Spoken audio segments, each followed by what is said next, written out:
राजगडावरच्या माचीवरती बसावं मासाहेबची जाऊनी आणि कोंडाण्याकडे पाहावं. डोळ्यातलं पाणी वाहतं मासाहेबांच्या. शिवबा राजांना मासाहेबांकडे पाहिलं. मासाहेब, या शिवाजी राजांच्या आई तुम्ही कोंडाण्याकडे पाहता आणि डोळ्यातलं पाणी गाळता. शिवबा, हा कोंडाणा म्हणजे महाराष्ट्राचं काळी शिवबा. हा कोंडाणा म्हणजे स्वराज्याचं काळी शिवबा. हा कोंडाणा म्हणजे मराठ्यांची अस्मिता शिवबा. काही करा, पण या जिजाबाईसाठी एकदा कोंडाणा घ्या. शिवबा राजानं मासाहेबाचं चरण पकडलं. मासाहेब, आठवतं तुम्हाला?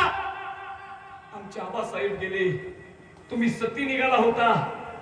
या शिवबानं तुम्हाला वचन दिलं मासाहेब, शेवटच्या क्षणापर्यंत स्वराज्यासाठी लढत राहील. मासाहेब, या कोंडाण्याची मोहीम स्वतः हा शिवबा हातात देतोय आणि तुमच्या चरणावरती हा कोंडाणा ठेवतोय. लक्ष दे. कुणीतरी एक सेनापती पळत आला. मासाहेब, नरवीर सरदार तानाजी महाराज येत आहेत. जगाच्या पाठीवरती अनेक काळ निघून गेले भालगावकर, पण एकच काळ असा आहे ज्या काळामध्ये माणसं जगायला तर नाही तर मरायला तयार होती. त्या काळाचं नाव आहे शिवकाळ. तानाजी मालुसरे मासाहेबाच्या बाळगात आले. हातामध्ये पत्रिका होती स्वतःच्या लेकराच्या लग्नाची. मासाहेबांना पाहिलं. छत्रपती शिवाजीराजांना मुद्रा केला आणि मासाहेबाच्या चरणावरती नतमस्तक झाले. तानाजी, मासाहेब, रायबाचं लग्न काढलं मासाहेब आणि पोराच्या लग्नाची पत्रिका देण्यासाठी तुमच्याकडे आलो. आमच्या गरीबाच्या उंबरठ्याला पाय तुम्ही लावायचा मासाहेब. शिवबा राजाकडे पाहिलं. राजा, लहानपणापासून हात ताण्यात तुमच्या बरोबर आहे. स्वतःच्या भावासारखं आम्हाला प्रेम दिलं, पण आज मात्र गरीबाच्या घरी यायचं बरं का. शिवाजी राजानं तान्याकडे पाहिलं. तान्या, मला यायला जमणार नाही, पण मासाहेब जरूर येतील. तान्या, राज, जोपर्यंत तुम्ही माझ्या दारात येत नाही तोपर्यंत रायबाचं लग्न हा तानाजी लावणार नाही. तानाजी, कोंडाण्याची मोहीम काढली रे. मला कोंडाण्यावरती जावं लागेल. तानाजी, शब्द ऐकला. स्वराज्याच्या राजाला कोंडाण्यावरती जायचं. हातातली पत्रिका फेकून दिली. राज, जोपर्यंत हा तानाजी जिवंत आहे तोपर्यंत तुमच्या हातात संशय नाही. राज, हा कोंडाण्याचा वेळा या ताण्याला द्या. असा जातो आणि गड घेऊन येतो. राज, मासाहेबानं पाहिलं तानाजीकडे. ए तान्या, अरे इकुलते पोरगणार तुझं रायबा. हो मासाहेब. अरे मग पोराचं लग्न सोडून कोंडाण्याची मोहीम.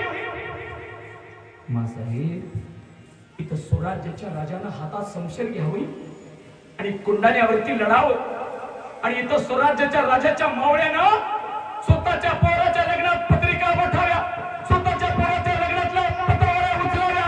सोबत नाही आम्हाला. लोकांच्या तोंडात शेण घालतील मासाहेब. पण तान्या, स्वतःच्या पोराचं लग्न सोडून तुला मोहिमेवरती पाठवलं तर लोक आमच्या तोंडात शेण घालतील रे. आता मात्र मासाहेबाचं पाय पकडलं. मासाहेब, लहानपणापासून या ताण्याला स्वतःचं पोरगं म्हणता तुम्ही. लहानपणापासून शिवाजीराजा बरोबर मला हात ताणे. आईचं प्रेम दिलं तुम्ही मला, पण या लेकरासाठी केवढं नाही ऐकणार मासाहेब. हे तानाजी मालुसरेनं विडा उचलला. दादा, लक्ष द्या. छत्रपती शिवाजीराजांना तानाजी मालुसरेला आलिंगन दिलं. शिवाजीराजाला मुद्रा केल्याने तानाजी सांगतात, राजा, जिंकलो किंवा मेलो तरी बेहत्तर, पण मासाहेबांसाठी कोंडाणा स्वराज्यात आणून टाकले. एक काम करा, कोंडाण्याची मोहीम 9मीला तो रात्रीच्या 12 वाजता कोंडाणा सर झाल्यावरती रात्रीच्या वेळेत जाळ केली. कोंडाण्यावरती दूरदृष्टी पोचल्यावरती समजा कोंडाणा स्वराज्यात आला. बालगावकर तानाजी मालुसरे कोंडाण्यावरती गेलेला आहे. उदयभान नावाचा त्या ठिकाणी एक राक्षसा हातानं पार करणारा, पण तानाजी मालुसरे उदयभानाला भिडलेला, तलवारीची वाचार चालू झालेला, तालीवरती झाले पडते आणि तानाजी मालुसरेच्या डाव्या हातातली घाल घेतलेली आहे. आता मात्र शिरा फुंडायला तानाजीने तलवार घेतली, लढायला लागले. उदयभानाच्या कोठ्यात तलवार घातलेली आहे. कोंडाण्याचा तानाजी घरात पडला. 500 मावळे पळायला लागले, पण मायबाप शेवटपर्यंत रक्ताच्या थारोळ्यात पडलेला तानाजी लढत होता. लढता लढता तानाजी मालुसरे मातीसाठी मातीत गेला. आता मात्र सूर्याजीने सांगितलं, गेले हो सांग आपल्या राजाला. पेटला गवताच्या गंजी. शिवाजी राजानं दूर पाहिला आणि आपला सिंह हत्या झाला. लक्ष द्या, छत्रपती शिवाजी राजा कोंडाण्यावरती आला. धारातीर्थी पडलेला तानाजी पाहिला. डोळ्यातलं पाणी वाहू लागले. तान्या, लहानाचं मोठं झालंस रे लेकरा. अरे मित्रासारखं प्रेम केलं तुझ्यावर, स्वतःच्या भावासारखी पाठ राखण केली. तान्या, निघून गेलास. छत्रपती शिवाजी राजानं तानाजी मालुसरेला आलिंगन दिलं आणि बदले छत्रपती गड आला, पण सिंह गेला.